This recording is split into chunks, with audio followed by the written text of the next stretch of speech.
Hey friends, this is P, or as you may know me online, at AskTheMcLeod. This is a bit of a different episode here because it's just a Twitter Spaces, unedited, unfiltered, and this Twitter Spaces was done in conjunction with Outland Art and Grailers DAO. I was there representing Grailers DAO, but the good folks at Outland Art and Grailers allowed us to post this to our podcast, so we'll tweet it out. And this was a spaces for Leo Villareal and his team. They are releasing the next collection of Leos called Cosmic Bloom that's going to come out in late November, early December. More details to come. It's launching on Outland Art. It was a great conversation. Leo was super nice. Simon Says from Grailers DAO was also there talking Gen Art.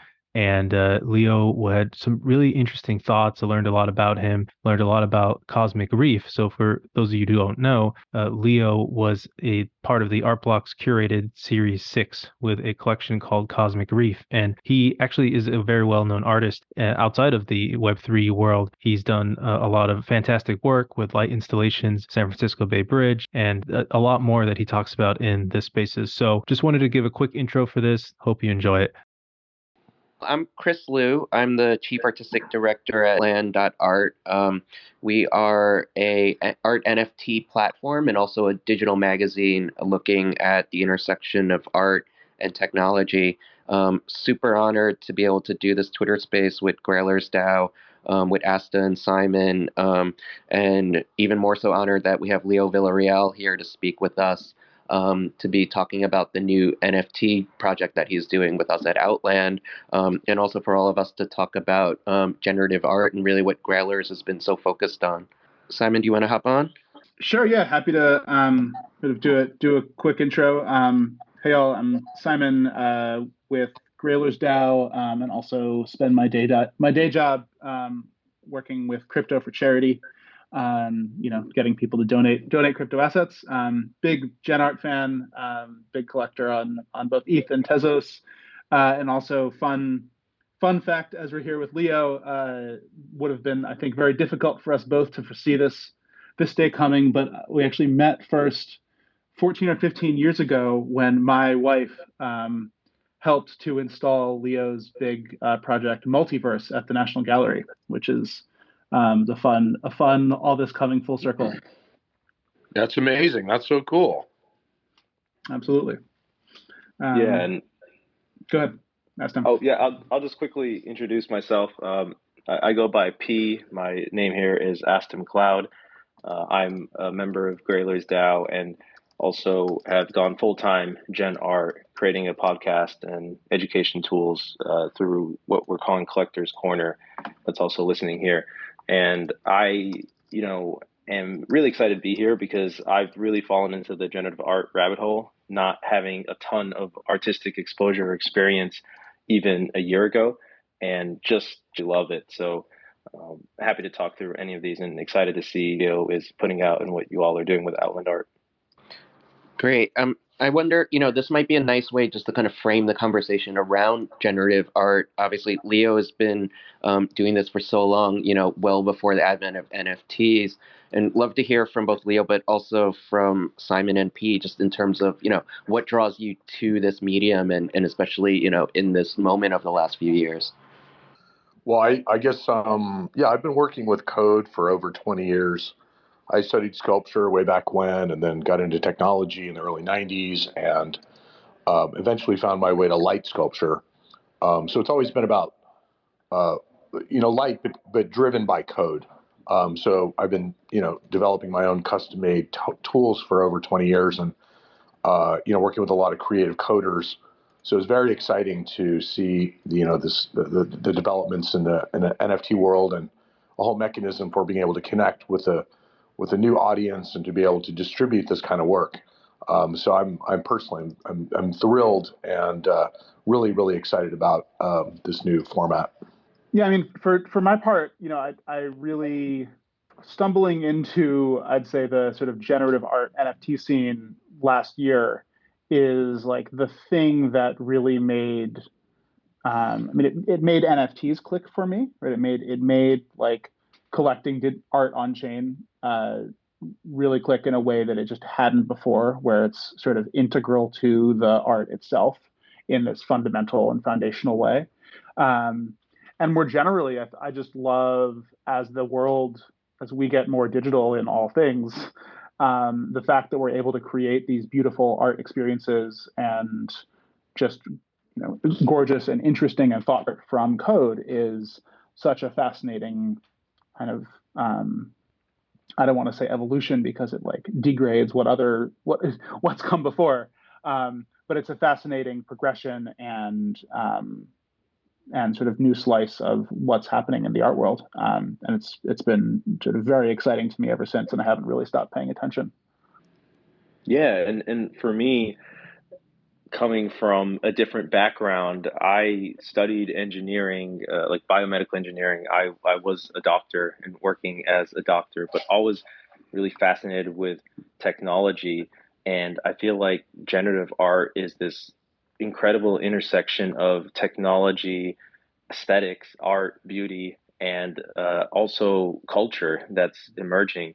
And for me, as someone who never felt like a creative, it felt like a great transition to say, okay, there is this analytical, technical aspect to it that I understand, and it is more from a world that I come from that is extremely interesting. But now it allowed me to put my foot into the door into the aesthetic side that I've started to appreciate, and it feels like it's opening up a whole new world for me. And I know there are many people in the, let's call it the crypto or the NFT community, who feel similarly. And the other thing that's super exciting in the community, I don't know everyone who's listening here, but I imagine from my experiences in the Gen Art world and in Grailers DAO, folks are coming from all walks of life interested in this. And I think there's something special about that community, especially now as it's small and everyone's very approachable, like folks like you, Chris, and Leo, and Simon, and everyone else. Leo, I'm wondering if I'd love to hear your thoughts on, like, sort of a few things. But a thing first comes to mind is, like, in my mind, the two, and obviously this is partly because of my connection to multiverse, but like when your name comes up, the things I first send someone are a link to multiverse and a link to the Bay Bridge lights. Curious if, like, do you, now that we have sort of more widespread talk around generative art specifically, do you consider those projects generative, and do you consider the work that you were doing in that sort of in that time frame and since to be generative, or do you see your sort of, as you've entered into more of the space and with Cosmic Reef and this upcoming drop, do you see more of like a transition in your career toward generative from more one-on-one or whatever? That's an interesting question. So for people who don't know, Multiverse is a installation at the National Gallery of Art in Washington, D.C. in a 200-foot long hallway that was designed by I.M. Pei in the 70s, and it was always very unresolved, even according to the architects. And I was asked to think about the space and what would I do. So I proposed installing 41,000 white LED lights in between these metallic slats. And initially there was a lot of apprehension, like, oh my God, are people going to have seizures? What's going to happen? And I had to do a lot of reassuring that, no, this is a different way of using light. And it's, so we got through that, and we're able to do this installation that has been up for, it's been a while now. It's amazing. It was supposed to be up for only 1 year, but it's something that really changed the space and that people really felt a deep connection to. And so it's great that it carries on. But the key part of it is the lights are one part of it, but what's really activates it is the code and the sequences. And my approach has been to engage principles of emergent behavior and artificial life in my process. And I was obsessed with John Conway's Game of Life and the cellular automata, and the idea that these simple rules could lead to these incredibly complex patterns you would swear you would seeing in the cosmos or under a microscope. But these things that were, really felt alive, that really got my attention. So I was working in that vein and, trying to come up with my own rules. But so my process is sort of, I don't know in advance what's going to happen. It's very improvisational, and I try lots of things out. And you wouldn't think you'd be able to work with code that way, but I found a way to sort of to do that and try things and not knowing in advance what's going to occur. When something compelling occurs, like with multiverse, I would then capture that moment. So I would record the sequence of what was happening with the lights. So those became the building blocks for the larger artwork, and then I would start to combine those building blocks into more elaborate compositions. And in a way, it's very musical in the way that it would rise and fall, and build and break down and repeat. But the one thing I'll say is that the multiverse at the National Gallery is not making new sequences that I've never seen before. Everything has been, I've seen it and I discovered it and it was recorded. What it is doing is randomizing all the playback of, up to 3 different layers of sequences that are happening simultaneously. So it's playing the sequences in a random order and for a random amount of time. So I'm really shuffling the deck in a way that it'd be very hard to see the exact same, or almost impossible to see the exact same progression twice. So that's sort of the way I've been working for a long time. And that same process, the Bay Lights is a public artwork in San Francisco on the Bay Bridge, and that encompasses 25,000 white LED lights on the bridge, and that's been up. Next year will be 10 years.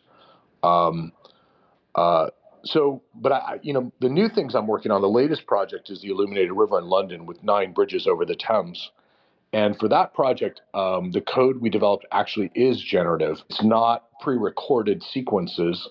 It's we worked in Touch Designer to develop these new kinds of patterns, and I would just observe it and watch it and let it do its thing and make sure it wouldn't go off the rails, because that's my biggest concern. And is that it's going to look the way I want it to look. Always makes me a little bit nervous in when you're doing this generative work, that it's not going to be what I want it to be. So I'm ready to write myself out of the equation. And I think that's, the really exciting part of all this is having to encapsulate all of your, thinking and all of these things into the code itself, and then letting the code run and not knowing what's going to, what the output will be, but waiting for that moment of surprise and tuning the code in such a way that, we can make, 1024 iterations of Cosmic Reef, for instance, and be comfortable all going to be, they'll all be unique and interesting. Yeah, I think it's that really careful balance of both control and the amount that you kind of give up to the code itself, Leo. I think it's kind of amazing to find that improvisation within the programming. And I was wondering, maybe you could speak more to that, both with Cosmic Reef and also, the next NFT that you're doing with us at Outland with Cosmic Bloom. Sure. So Cosmic Reef is a project that we launched in January, and I loved meeting Eric Calderon and Jeff Davis at Art Blocks and getting to know those guys.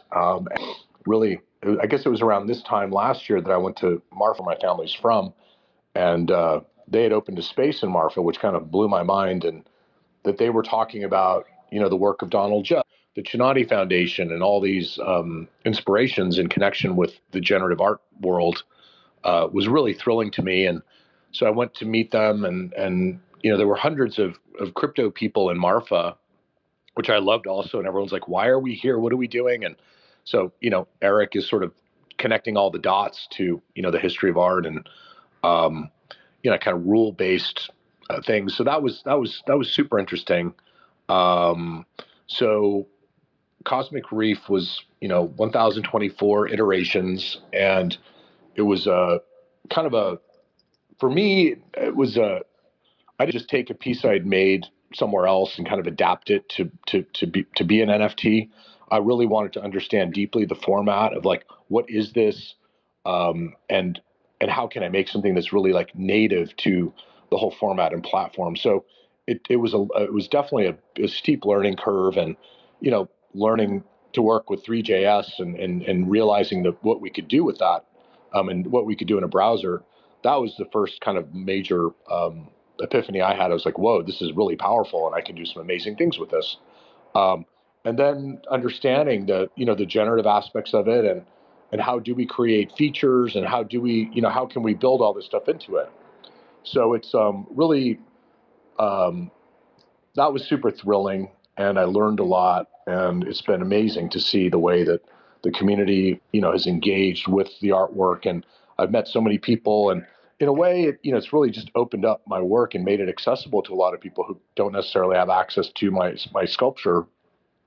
So it's a exciting, and I think immediately after doing Cosmic Reef, I said I want to do this again. I mean, it was so thrilling. So we've spent many months working on a new project that we've called Cosmic Bloom, and it's related to Cosmic Reef, but it's definitely its own code. We've revised everything. So it's really exciting, and we're going to be doing a preview of it in London next week. Yeah, and I think that's going to be really exciting for anyone that will be in London on Tuesday. We'll be at Stone Nest with a public presentation from 12 to 5 p.m. I think, it's interesting, Leo, in that you've kind of moved, you're not a screen-based artist, and so with these NFTs, it's kind of a shift from the kind of IRL physical presentations and installations you've been doing. I'd be curious to also, if you could elaborate more on those different experiences, and also to hear from Simon and Pete of thinking about that kind of intersection between these kind of generative virtual works and more physical experiences and presentations. Well, we have in my studio here in Brooklyn, we have a LED wall that I used for several artworks I've made. I've used these panels to make my light sculptures, and I've been connecting with kind of ready-made technologies. And one of the thrilling things was to put Cosmic Reef on that display, which is like 10 feet tall and 50 feet wide. So really, to see Cosmic Reef at that scale was amazing. And knowing that it is resolution independent and can scale to whatever size, and it had major impact. So it's you can see Cosmic Reef on your phone or on your computer, but seeing it and it holds up. And one of the things that's interesting to me is that we did this activation of the Z axis, where if you push Z, it takes you on this journey inside of it becomes a space, almost like this immersive world. So I really that's the exciting part, is that it's such a tiny little bit of code, and somehow can create these things that are so rich and that have so much life in them. So we've been, working on that, and I'm, of course, can't help but connect all this stuff back to my sculptural work, and some of the code things that we've been doing with Cosmic Reef have worked their way into some of the tools I'm using to make some of my sculpture, and some of these large LED arrays that we're going to be using in London is also very interesting to me. Beyond, at its core, it's the code, but it's manifest in lots of different ways. So I think what's happening is pretty revolutionary, and it's certainly thrilling, and kind of busting things open with having so many creative coders and really evolving everything. And it's like everything is moving at a much faster pace now, but it's really super fun and exciting, and I can't wait to share it with everyone. No, thanks for explaining that. This is really exciting to me because it's making me think about all sorts of possibilities that I hadn't before. And I'd be curious to hear Simon's thoughts on this, and yours as well, Leo. As you think about mixing the in real life with the code and using the code to generate new pieces for people, you mentioned the LED lights. What other things have you considered, and do you see this becoming a larger part of the experience, I suppose, where, you were talking about the LED lights, you're talking about sculptures. In my mind, I was like, well, what if you could generate a code that then determined what a fireworks show looked like, or other things like that? And when I look at Cosmic Reef, I see these blooming lights and almost like bursts of energy, and I find fascinating, and I love that project. But yeah, I'd love to hear thoughts and Simon's thoughts on how this evolves, especially as we incorporate in real life with the generative, whether that's sculptures or other mediums. That's a big thrill for me, is doing things in dragging these. I mean, in the 90s, I was working at a research lab in Palo Alto, interval research that Paul Allen had started, and I was doing all this virtual reality stuff, which is a whole other thing back then. And we just needed a faster silicon graphics machine, or a haptic feedback device, or a special chair, whatever we would need to create this like immersive thing.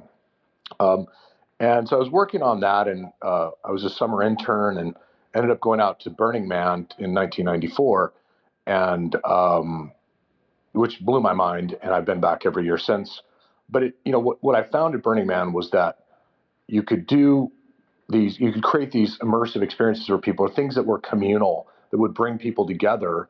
And it was the opposite of what I was doing in VR. VR was very lonely and empty and very disconnected. And, at that time, you're just, floating over, there's like a sphere and like a foggy plane and whatever. It was very minimal. It was sort of depressing. I'm like, wow, I want to bring these digital things out into the world, drag them into the world, and make them physical and let people enjoy them without being encumbered with this stuff.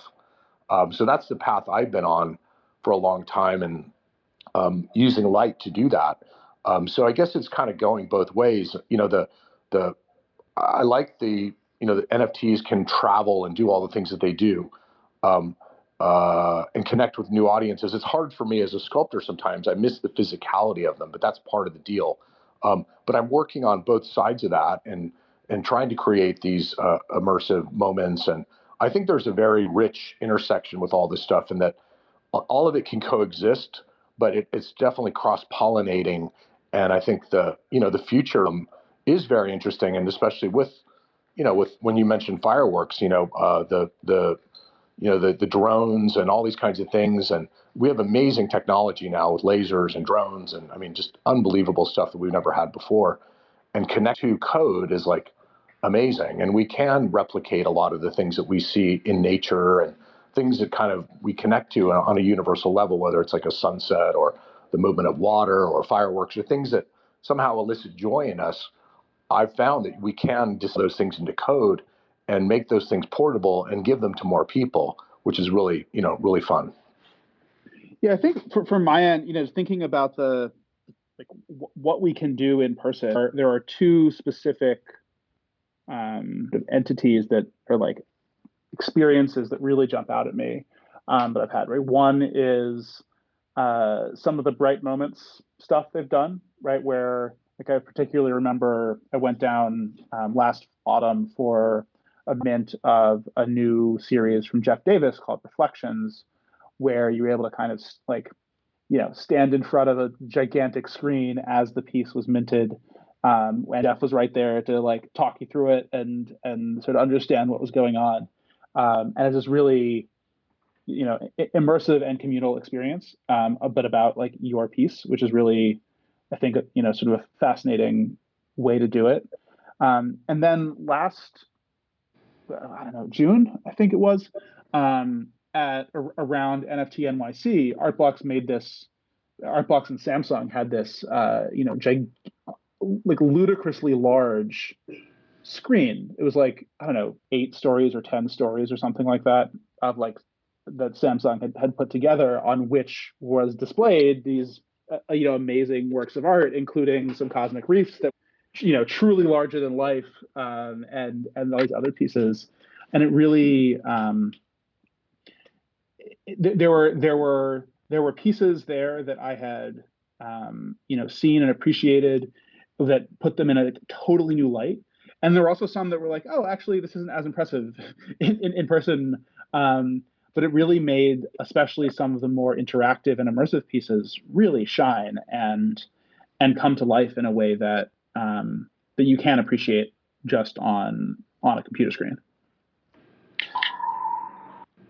Yeah, I was at both of those events, Simon. It's funny that we didn't see each other, and I totally agree. I love being there with Jeff and his family, and having this moment of minting where it was really like personal, and the artist was there, and they all had this experience, and the first time you see it is in front of these cool screens. And what's interesting is that all this this NFT web world is very online. And but I it's amazing to me, all the social activity that occurs in this community. And there's the digital, but there's also tons of stuff going on, and it's really super fun. All these parties and events, and so I think that there's a lot of again, this hybrid thing of it's happening in the digital world, but it's also happening in the real world, which I love. And I think it's just fun to hang out and meet people, and it's really like this amazing community. I think in many ways it's like your very first work at Burning Man, Leo, is like the light that serves as a beacon to bring everyone together, which we're all doing, whether it's on Twitter or Discord or in person. Yeah, I've described that piece as like a digital campfire because it was 16 strobe lights with a simple microcontroller, and 0 is off and 1 is on, and I had these relays, and I built it in the physical computing lab at ITP at NYU, and then took it out to Burning Man. This was pre 9/11, so it was a really scary looking Tupperware box with wires coming out of it and all kinds of crazy stuff that it never could have taken on an airplane. But I got it out there and mounted it on top of my mobile home, and it was pretty amazing the result, because it was such a tiny amount of information, but through the programming and sequencing of it, it really felt like it was alive and had this. It was trying to communicate and had a really an amazing impact. And it so that was sort of the moment where it kind of, I was like, whoa, this is something very interesting, and changed the course of my work at that point. So yeah, and I guess I'm still kind of doing the same thing, but now it's become not just some strobe lights on an RV at Burning Man. It's like huge amount of bridges in London, or a bridge in San Francisco, and these monumental public artworks are very interesting, because literally like hundreds of millions of people have seen these pieces. And I've also interested in the connection between what I'm doing in public art and also the world of art, because anyone can go and look at all the 1024 iterations of Cosmic Reef at full resolution and enjoy them. I mean, if you can get over the idea of ownership, in a way, everyone gets access to everything, which is pretty radical. And that is not the way the art world normally works. I mean, things end up in museums or locked up in a collector's home, or so that ability to access all this stuff is pretty cool.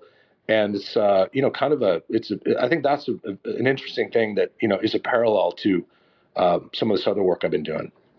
And to follow up, or even to see what how P and Simon read in terms of generative NFT works, does that change how you're approaching what you're making and thinking about that reception and the immediacy of with an audience and collectors?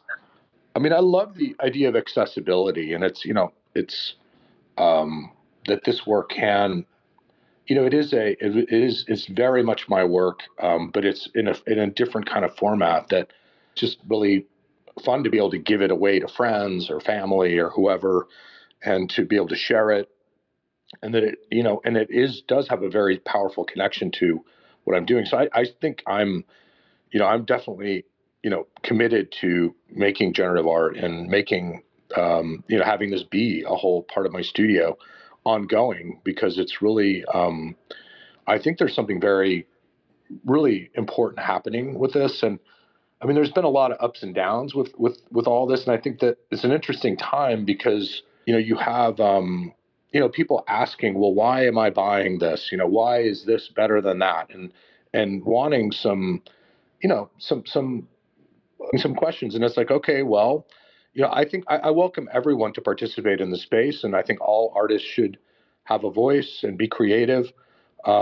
But I also think that there are curators and galleries and all these people who have been talking about artists and presenting artists, and it seems like there's more of an opportunity for that to happen in this new space. And I think that's it's interesting that also some of these some artworks are still able to they're still able to be out there and be successful despite some of the market conditions.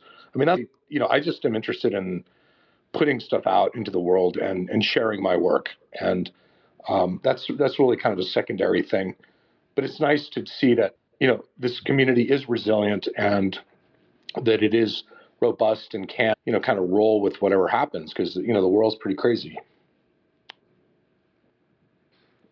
No, thanks for sharing that. I think that it is really exciting. I can answer your question about generative art, and maybe touch on some of the points, Leo, that you mentioned about resiliency. There's just something really intriguing, a je ne sais quoi, if you will, about generative art for people like me who we're not really coming from the art world. So we're a blank slate. By I mean people like me who weren't really exposed to art before the Web3 world. And it feels like this endless fountain of knowledge to learn about and understand and maybe even contribute in the creation of this new digital medium. And I liken it a little bit back to newspapers and articles, where back in the day, if 50 years ago, if you wanted to read an article, you needed that physical piece of paper, and that limited distribution significantly. Now, to Leo's point, anyone can go and see all 1,024 cosmic reefs whenever they want. And that puts it on an even playing field just from a viewability standpoint, not even thinking about purchasing or collecting or anything like that, and probably enables Leo to really have a much broader reach more easily than he otherwise would have had with his work. And I think that user experience is just something exciting and different that people are latching onto and really feeling in their ability to appreciate and learn about art. And also because the space is so small, having folks like Leo graciously being more accessible than you would think, say, like a Warhol back in the day type of a thing. And I am curious. I have a question uh, in terms of the modern, like the traditional art world. Like Leo, you mentioned that in a lot of museums, the art is not easily visible, not easily accessible. Um, but we are starting to see some more interest from museums. The MoMA announced that they will be freeing up $70 million for digital art. And actually, Leo, I heard you mentioned in a podcast with Zuckerman, who I believe who is I forget her exact title, but I think she's a curator or head curator of the Orange County Museum of Art, another trad art person. And my question is, how do you see these two worlds merging? My sense is that there'll be some elements of the trad art that get kind of ported over to the digital art world or the Web3 world, and vice versa. And are you starting to, yeah, how do you see that playing out? Katie is a friend, and we've known each other for a very long time, back when she was at the Berkeley Art Museum, and then she was in Aspen, and now she's in Orange County. Brought a group to Marfa in April when I was having an opening of Cosmic Reef at the Art Block space. So we did a whole exhibition, and she brought her museum group of her trustees, and who are kind of an older group, and have no idea about generative art, NFTs, anything. So it was actually really fun to be able to talk to them about this and try and explain what I was doing, and a lot of them were excited. So yeah, I think it's exactly those sorts of interactions of cross pollinating, bringing people in, giving them access. And I think Pace Gallery, who I'm represented by, is a lot of work in helping traditional collectors understand and collect NFTs. And they displayed a bunch of my Cosmic Reef iterations at Freeze LA last year, and they also, we showed I had an exhibition in Palm Beach at the gallery, and we had some NFTs there.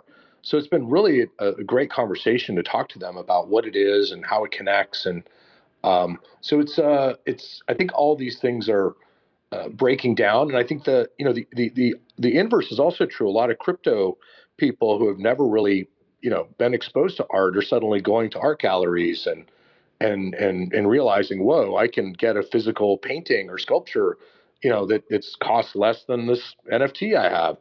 So it's going both ways, and I think it's very interesting and heady mix. And yeah, it's interesting that MoMA is getting into it. And I think that's smart, because there are some very interesting things happening, and more artists are starting to understand. And it's really it's exciting to see it all, sort of being born. But I think the other thing I would mention is that I sometimes I'm all excited about this crypto stuff and all the things that I'm doing, but you go out into the world and you start talking to people, and there's so many people who have absolutely no idea about this at all. So it feels to me like we're really lucky to be having these conversations, to have exposure to it, to be able to participate in all of this. But there's a huge, giant audience out there that has not even begun to participate. So I think, I always find that exciting to be in at the early stage. And I think we are at the very, very beginnings of all this, and it's going to be really exciting to see how it unfolds. Totally. And I think also another thing I wanted to point out within the traditional art world is that it wasn't always this kind of lockdown. It's like 20, 30 years ago, artists were not necessarily getting their MFAs. There weren't any curatorial studies programs back then. You would come in through many different channels, whether that was like art or literature or science or medicine and other things. And there weren't as many kind of gated entry points in that sense. And to hear P coming from like a medicine background, I think it's really exciting because the more diverse backgrounds and experiences we have, it just feeds all of this, and I think that's important for both like the Web3 side and for the traditional art world. I can jump in, I guess. Yeah, I mean, it's interesting to think about how this plays out, and I think there's like a number of different cross currents, right? There's the general skepticism / outright hostility toward crypto, which then bleeds over into NFTs, that is certainly held viable in the art world. And so, there's one strand in my mind that is how we kind of how the narrative can decouple from what is on the one hand viewed as a kind of speculative financial asset, and then on another viewed as like a way for people to own and collect and distribute art in a novel form, essentially. And then on the other is sort of the interesting ways in which how do we get more and more people to have the types of experience that Leo just described, of bringing the curator down to the art block space and really having that that sort of aha moment where it's like, oh, this isn't a gimmick, it's not dreck, it's actually like interesting and powerful, or can be, right? And how do we and part of that also is like the sort of curation and quality of different pieces, and part of it is contextualizing it better. But that's like a big part to me is like I'll have conversations with people where they're like, yeah, but what's actually happening here that's interesting, that you haven't seen before, that's more than just a pretty picture on the wall. And then you can sort of, if you can get them to spend the time and look through, you can find things that illustrate that. But it can be tough to have the open, or to find the openness. Leo. Yeah, it's I feel really very optimistic about it, and I guess I was just at Burning Man, which hadn't happened over the last 2 years, and I think that was really, again, very you feel like you're really connected to like the new out there, like you're almost like in the future, and it's just a huge, when I go out there, I always feel like I'm getting kind of rewired, and it's something that gives me a lot to think about all year long. But I think we have an opportunity in this space to make it the way we want it to be, and make it it's different from the rules in, which is always an exciting place for me to be able to make it up and to create something, and then to be able to share it and address some of the things that are not great about the quote unquote default world. So I've kind of seen this before with Burning Man, and the tension of between burners are like, Burning Man is great, and then back to the quote unquote default world. But what's happening is like the default world is turning more and more, it's more and more like Burning Man all the time, and there are these regional events happening in the world, and it's really something that culture is portable. So I've seen this happen in lots of different ways, and I think I think that this is something exciting and something that is transformative. And I think once people kind of can wrap their heads around this stuff, and one of the main things are just the barriers to entry right now, and the complexity of setting up a wallet, and figuring out how to translate U.S. dollars into ETH, and and setting up your whatever your vault. It's just like it's really it's complicated to say the least, and sort of terrifying too, because for a lot of traditional collectors, and they hear these horror stories. So I think all of that was going to help tremendously to kind of address some of these things and figure out how to let people more easily acquire the work and understand how it operates and those sorts of things. But I think that all those kinks are going to get worked out. And, what's exciting to me is to see so many people I know who are creative people and have skills and code, and that suddenly they have, they were doing some job that they didn't really love and doing this stuff.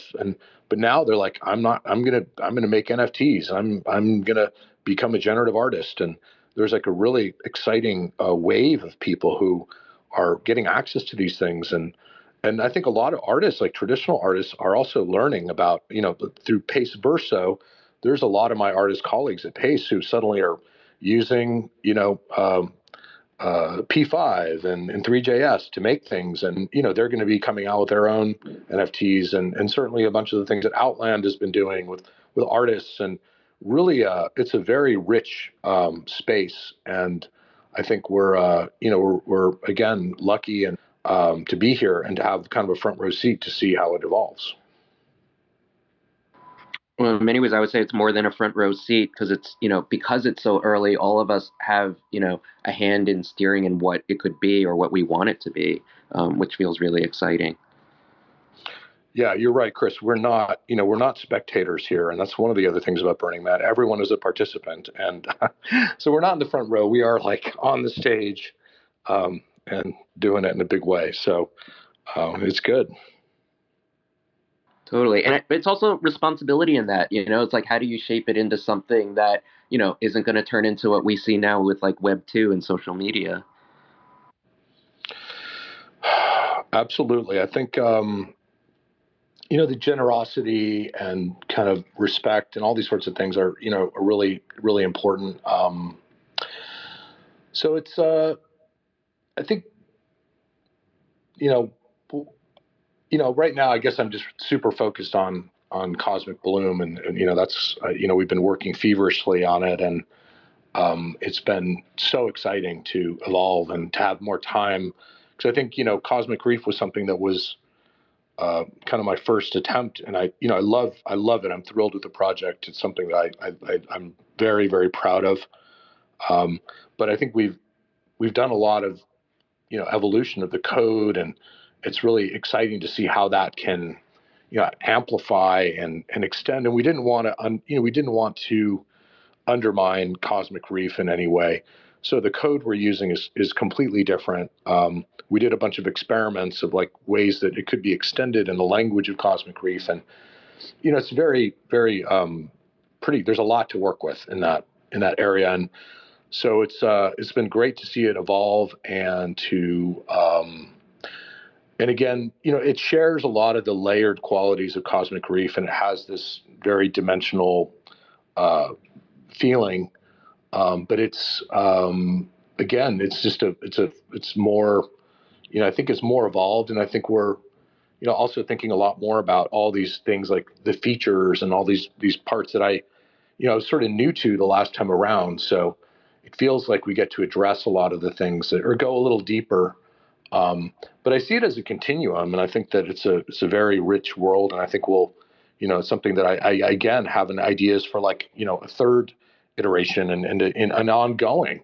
And it's so it's I'm can't wait to London, and hopefully lots of you guys will be able to join us there, and if not there, we'll have to find some way to connect in New York. Definitely, and having seen some of the works and progress you had with Cosmic Bloom, Leo, in the studio, I think it's really amazing how what you've kind of taken from Cosmic Reef, what you've learned from it, and just to see it really expand and continue to grow is pretty wild. And I know that you need to get back to finishing that work soon. But if P and Simon, if you have any last comments or questions there.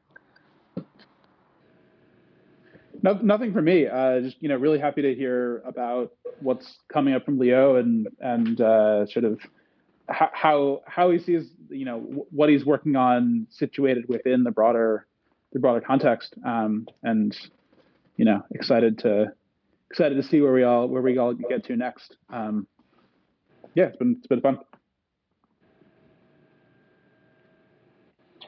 Yeah, and for me, I know I've been talking a lot about the future of the space and the trad art world mixing. I would love if you have a couple minutes, Leo, as you talk about cosmic bloom and building upon cosmic reef, are there particular techniques or, yeah, I guess techniques is probably the right word, that you're looking to push and explore yourself artistically that are different in cosmic bloom? Um, well, I think it definitely has a, very celestial vibe. I was looking at a bunch of books about flowers and symmetry and all these kinds of things of breaking things down. And I'm always super interested in these underlying structures and geometry. Like when you look at a Renaissance painting, if you were to draw the geometry on top of it, you see that there is all this like stuff going on underneath it that isn't necessarily apparent. And in a way that maybe that's what equals beauty in a certain way, like certain proportions and certain relationships. And so getting down to that level of like breaking things down has been very interesting. I would say Cosmic Bloom is not representational. It's kind of, again, my work is about recreating stuff with code and not dealing with sort of sampling of images, but trying to understand how these things. What is what is the algorithm to create a flower? Or a nebula or a star field or all these different things, and then also just having this element of chance of the layering of these systems and creating these really rich compositions. So that's been really fun to make these individual parts, but then know that they're going to um, they're sort of we call it a preset. Like if I make a discovery, I find something that I like, then it's sort of finding the parameters within that can be activated to create hundreds or thousands of variations. So we're working hard on that to sort of define the features and then expand what that can do in terms of color and form. But then the other step is this layering of all these things together. And I've been, I'm just super excited about what I'm seeing, and it feels like really something brand new. And it's always kind of, it's just, I feel like it's a birthing process. And my team has been incredible. I'm super grateful to them because they often describe me as like I'm the astronaut out on the spacewalk, and they're the ones kind of feeding me all the hoses and making sure I can do what I do. And that's really how I feel. And I'm immensely grateful to them for, it's been a lot of work and, a lot of challenges, but I think in the end, it's very satisfying to see it kind of in formation and to see it emerge. And so we're excited to kind of take that straight, hot from the studio to a space in London, and then work on all the details of how we present the work and share it with the world. So it's it's really fun, and I'm excited and energized, and it's always exciting to be able to bring that out to for everyone to see. Yeah, and that preview is going to be really amazing in London. All those details can be found on Outland's Twitter account. So if anyone will be in town, please check it out. I think we can probably wrap up at this point, right? I want to thank Leo. Thank you, P and Simon, for having us on your space with this, and everybody listening in. Yeah, thank you for inviting us here. Thanks, Leo, for your time and your really thoughtful answers, and of course your wonderful work. Yeah, thanks, y'all. It's a lot of fun. Thank you guys so much. Appreciate it.